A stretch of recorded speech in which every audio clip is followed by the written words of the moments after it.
na QR code. Yan, magsisend na tayo sa QR code sa BNB. Click mo yung BNB. Tapos, restore receipt. Yung receipt na yan, click mo yung receipt. Click mo yung receipt, so lalabas yung QR code. So, ang gagawin mo, i-click mo yung nasa baba. Yan, copy. Tapos, screenshot mo, i-send mo sa akin sa messenger para doon naman ang gagamitin natin. So, magsisend dyan, no? So, after nyan, mo siya, i-send mo sa messenger ko, no? Ayan, no, na-send na, na-send na. And then, pati yung QR code, yan, doon sa BNB chain. Then, after sa BNB chain, yun, USDT naman. So, kung ganong ginawa, so, click mo lang yung receipt, tapos lalabas yung QR code, screenshot mo lang, isip mo lang sa messenger. Pati rin yung click mo lang copy, tapos isend mo sa messenger ko yun. Okay, so once na masend na, time mo lang na yung mag-send ng dollar, no? Balik. Once na nakapag-send ng dollar, dito mo siya makikita sa dashboard mo. So, pag meron na, pwede na siyang i-trade doon. Makikita mo yan, yung nakalagay kasi dito, BNB chain pa yan, yung BNB. Yan. Yan, BNB chain. So, ang gagawin natin dito, ay papalitan natin siya ng Wikidaw, no? Dito, Wikidaw na yan yung dito. So, first na gagawin mo ay makikita mo siya dito ng USDT, nasa baba pa yan. Dito. Ngayon, ililipat mo dito sa ibabaw. Yan. Ililipat mo yan bago ka mag-change ng Wikidaw. So, gagawin mo ito, pipindutin mo itong para yung USDT mo nanggaling dito sa baba ay mapupunta dito sa ibabaw. Yan.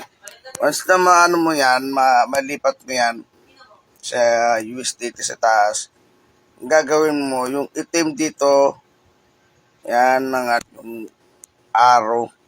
Yung arrow na yan, pag napindot mo yan, so,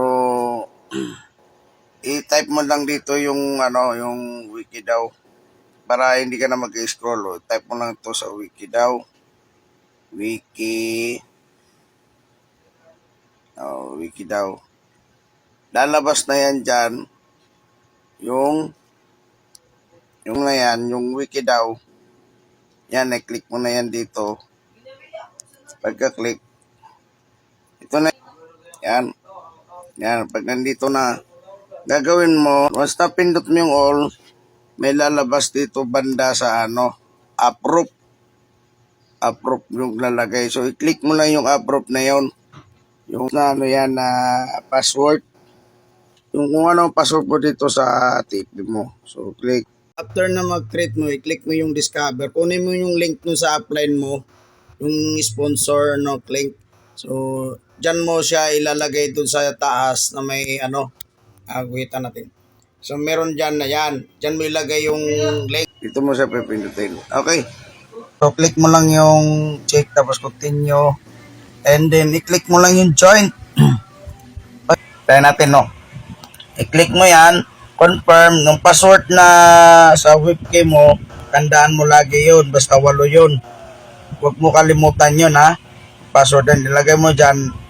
8 na letters o 8 na number. Basta ikaw na, bahala. Basta ikaw nakakaalam. So, yan.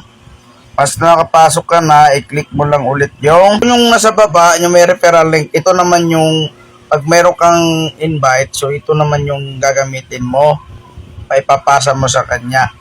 So, click mo na yung, yung 3 guhit na sa taas, click mo lang yan.